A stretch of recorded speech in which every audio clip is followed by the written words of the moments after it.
It's another dusty, bumpy road adventure day. Today we're heading off to Castle Dome and we're going down through the Kofa Wildlife Refuge on this bumpy road off to our adventure path. Hello adventurers and welcome back to my channel. Today we are at Castle Dome here in Arizona and we're gonna go check out this abandoned ghost community. Now this used to be a mine and they do have mine tours that are available. However, today we're going to be taking a self-guided walking tour throughout the community to see some of the historic buildings and some interesting facts. So pull up your pants, put on some good shoes, and let's get to walking. We're about to go in the entrance and it says here that there are the original Spanish workings, cabins, mill, and over 20 mines in this area.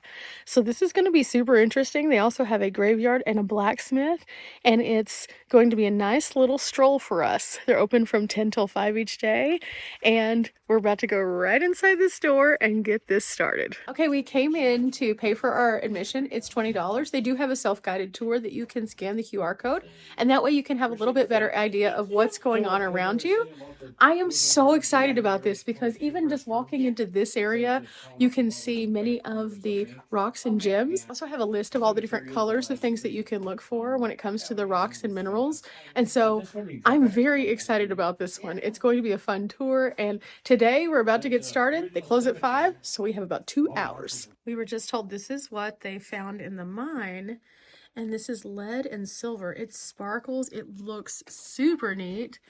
And so again, there's a mine tour that they do here. So if you come out, check that out also. But look at this. Wow. Oh, that is super, super heavy. I'm going to set this down very carefully because this is glass. But oh my gosh, that is cool. Start out and we're leaving the front door area. And the first thing we see is all of these different toilet options. These are all bed pans and different kinds of toilets. It's very reminiscent of hashtag van life. He told us that the blue arrows will point us toward the restroom, but otherwise we leave out this way and we can go and see each one of the structures. Now it's a little bit more windy today, so I'll probably talk to you guys inside and just show you the outsides of the buildings, and then we'll just talk about them on the inside. So let's do this. Ready for an adventure? Let's do this! Woo!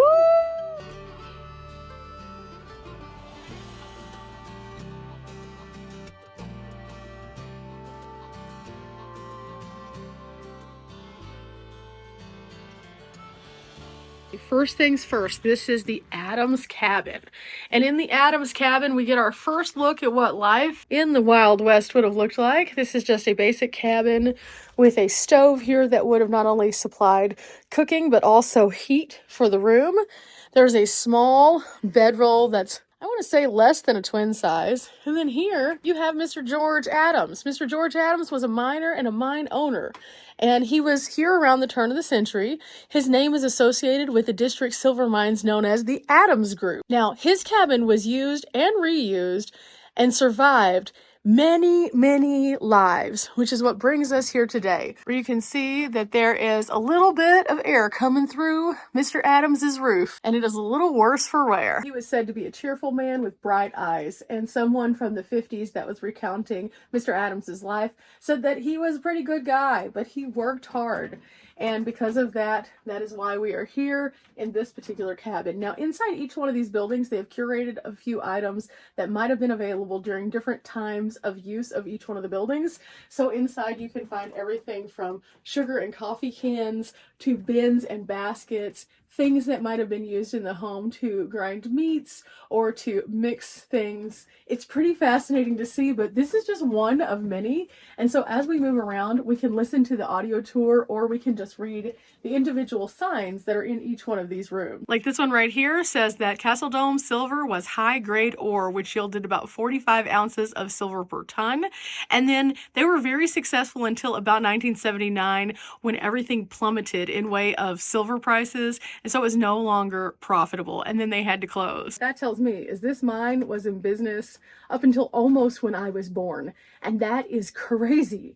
Now, walking around, you're going to see a lot of more dilapidated looking buildings like the Adams house right here. However, each one of these has a history with the area, so it's going to be very fun to see. Watch your step on the boardwalks, but overall, give yourself a little bit of time. This one's going to take some time to walk through for sure. Oh, here we go.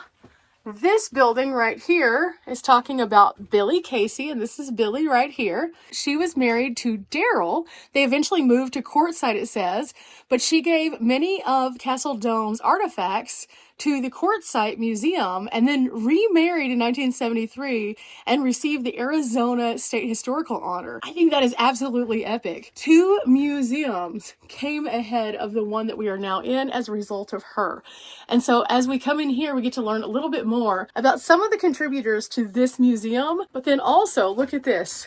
This is an entire table that is full of different items that have been contributed to this cause. And you can see historically how they might have also been shared. This is such a treat. This is such a local treat.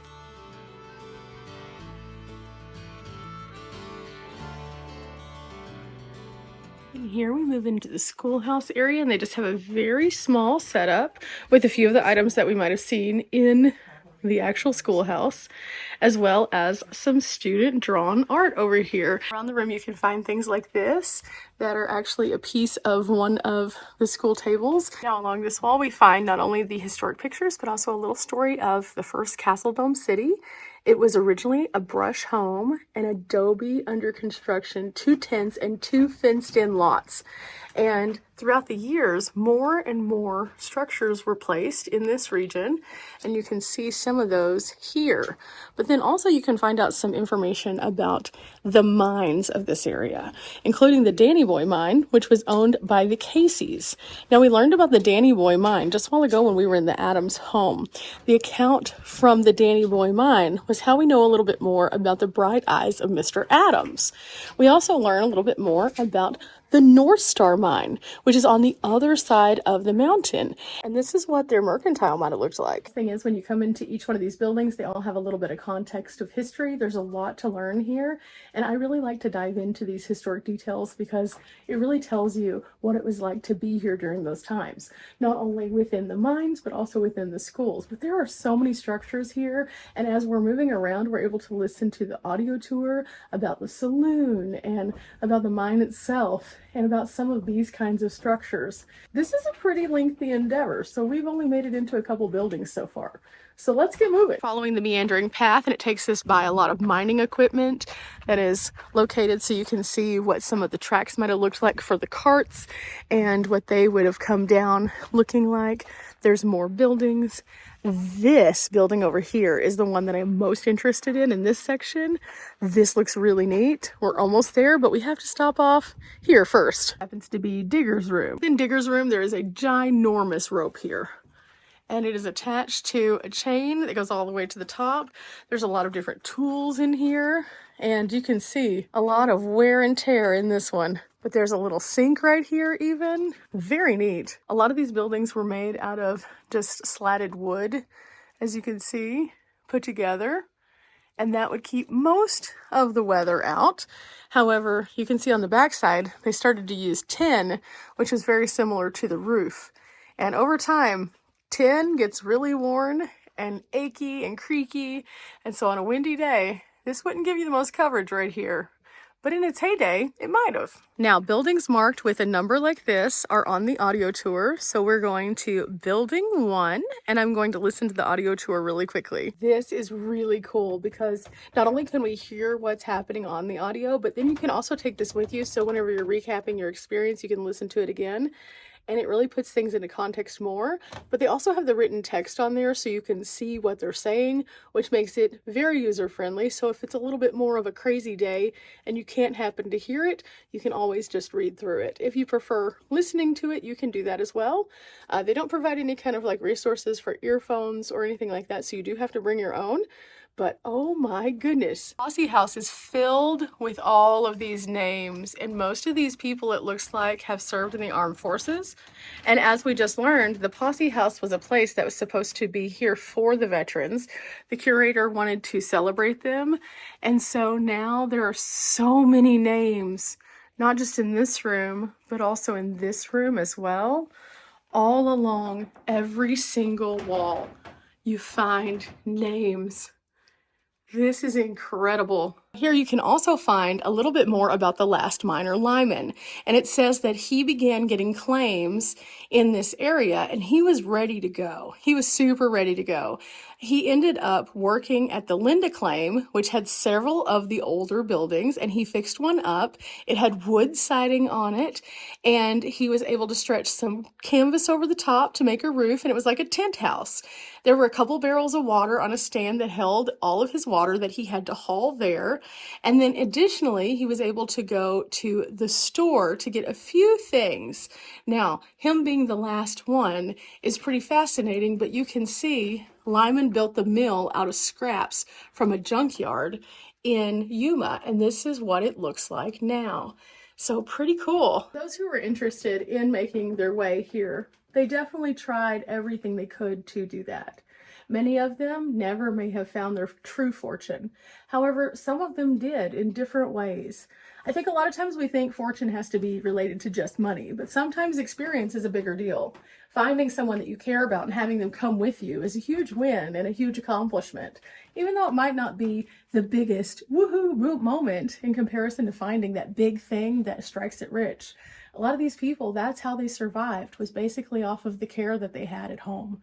And so seeing rooms like this tells us a little bit more about that form of the fabric of these people. It's not just about the holes that they dug or the places that they crawled. It's also about the people that they were. And so that's why rooms like this, you should also come in. And out here all willy-nilly is a safe with no door on it, a couple of chairs, and it looks like we have made it to the mercantile. Inside the mercantile, you would have been able to find all of your supplies. These also, sometimes instead of being mercantiles, were considered to be we enter into the mercantile. You might know mercantiles or general stores to be the common place in these communities. Now here you would find just about everything that you needed. Now inside this particular building, you will find pretty much everything. As the floors creak below us and we make our way around, we find everything from small dainty items, glass, little shoes, sewing kits, shaving kits, a kidney cure. There's a little bit of everything here. And that's very indicative of what kind of places these were. It also tells you a little bit more about the successful Yuma merchants as a whole. And during the late 1800s as well as 1900s, they owned over 13 mines at Castle Dome and employed 30 miners. And then they also owned a mercantile here at Castle Dome. So this is the full history of the mercantile here in this area and the owners thereof. Now to the back of the mercantile, we find this. Something called flux. It gives you a recipe for how that they would create flux, and then also all of the equipment for which they would use to do this. But additionally, on the walls, there's a little bit more information. All of these pictures are showing you the actual working of the ore veins here at Castle Dome mine. And here you have Alan working an ore vein. Then you have a high-grade silver galena ore that was taken from the mine shaft to go to the smelter. You then have them crushing the ore into powder, and then they used a grinder, which was kind of like a cement mixer. And then they had the finely ground silver galena powder from the grinder. They would then weigh that, and then that would create the powder flux. And then the flux floor, or the ore, mixed powder flux in the ore, would be a substance that would be used to help the metal minerals stick together. And then you could see how that they would be able to take that and then pour it with the flux into silica and carbide. And then they would lower the lid and start the smelting. The burner would be lit and it would get up to 2,000 degrees. And then the lid would be lowered and the temperature would be brought to 2,000 degrees, and it would stay there for 1/2 hour. And then they would be able to begin the tilt and pour. After all of that was done, they would go through a series of additional steps and be able to then pour it into bar molds, and then they would be able to use that. And here you can find a couple photos throughout different parts of the entire process to learn a little bit more about this, ultimately culminating with it looking like this. You can see inside this safe there are some bars of pure silver. That is pretty neat. Now, of course, when the prices plummeted, this town, like many towns and many mines, ended up falling victim to that. And that forced all the people who had previously made their living here to have to go and seek out other avenues for doing so. And so as we have explored the different aspects of different businesses, different buildings, and different things that they would have needed, all of those things would have been almost obsolete whenever the mines started closing down. Now, communities out here aren't super close together. And so for those people, they would have either had to have remained in place and just gone into the neighboring communities to get their supplies, or if they were living on a company plot of land, they would have had to get out of here. So that's what happened to Castle Dome. It's one of the many tragic stories of the past that started out with something absolutely amazing, but it eventually became a phased out piece of history that now we can come and visit to learn from. I think that everything kind of goes in stages, cycles, things like that. We're all in one big circle. Eventually we'll end up repeating things, but it's how we look at them from that new perspective of what we've learned that makes the difference. So at some point, will these things be mined again? Possibly. Will they do it the same way? No. Technology has changed. And that's where the story gets interesting. There's a few more buildings though. Let's go check them out. And then we're going to call it a day here. I have loved this. And we haven't even done the whole thing. I'm leaving a little bit of it for you. There's a little trail that takes you to some other businesses. And I think you guys should come out here and check them out for sure. Again, $20 for an adult. Highly recommend. But let's go see what these are first before we head out to the parking lot. Here we go. It's a bar. It's a bar. It's not the hotel bar, but it's a bar. And guess what? Way back in the way back, you didn't need much. You just needed some wooden planks and a way to put your liquor on a shelf. People could mosey on in, and from there, they could pull up and have a little drink. And this is an interesting story. It says the cowboys and miners had totally different jobs, but sometimes they would cross paths. And this happened in Castle Dome mines fairly often. The nearest cattle ranchers were in Dome Valley, and when people were in the mining camps, they were in need of beef, and the cowboys would herd some of the cattle toward them so that they could have some to cover the mining camps. Different faces, different places, but some of them ended up rendezvousing right in these bars. Again, there were more bars in most of these towns than there were other businesses. At one point in time, this particular region of Arizona had so many bars, and it was all little tiny duck-offs like this. This is literally just like a lean-to shed on the side of another building, but it was a bar. And again, not all of them were fancy like the hotel bar. So yeah, there was a lot of things going on here. And then we have a few more mining pieces back here. You can see some of these things don't look as well put together as others, but time has aged them. Just a few little interesting places to look.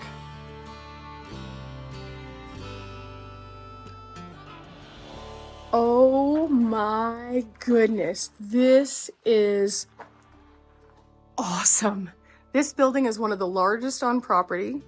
You can see there are a lot of different kinds of mechanical things in here, including this giant belt-driven item right here.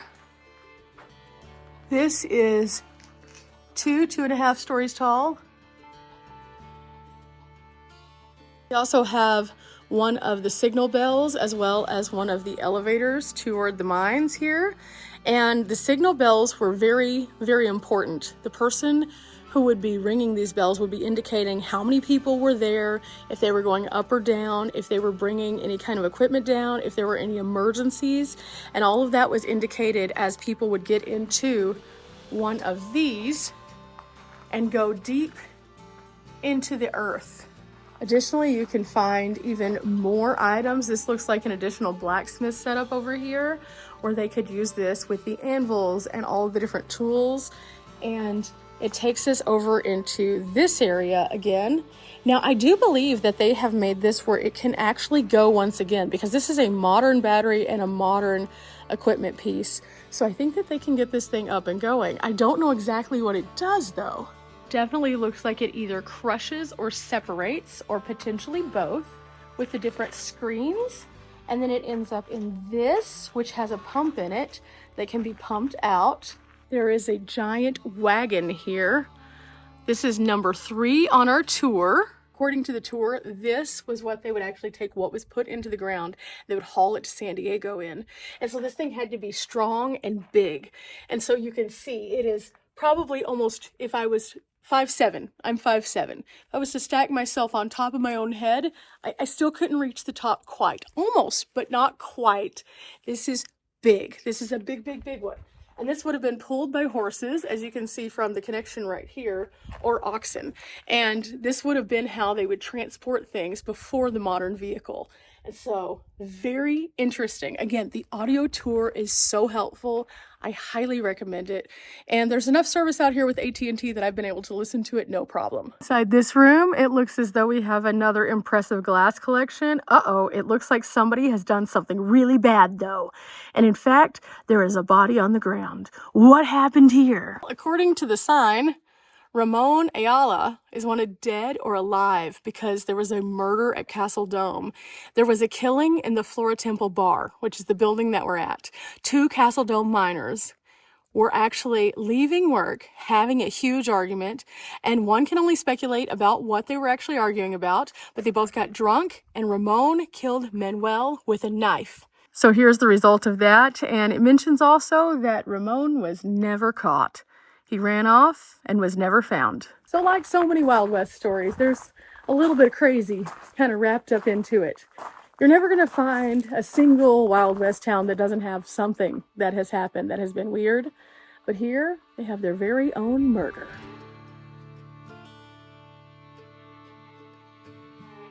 Riley, I found the murder. Did you find the murder? I found a different murder.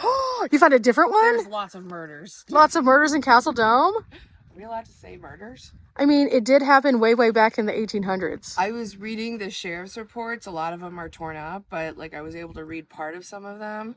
Yeah, a lot of people did bad things. Yeah, the Wild West was pretty wild. Pretty wild. Well, did you enjoy coming to Castle Dome? This was really awesome. I thoroughly enjoyed it. Me too. Lots of brain wrinkles? Lots of brain wrinkles. We love the brain wrinkles. We love the brain wrinkles. Lots of history. Lots of history. We love the history. What?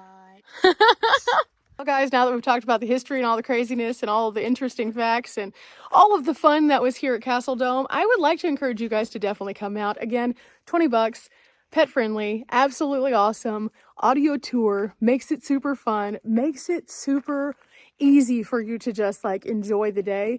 We spent 2 hours here and we still did not see everything. So I would definitely encourage you guys to give yourself some time if you want to walk around and read all the little text that they have. Because, oh my goodness, this was epic. Remember, guys, we're not here for a long time, but we are here for a good time. I'll be seeing you on the next one. Bye.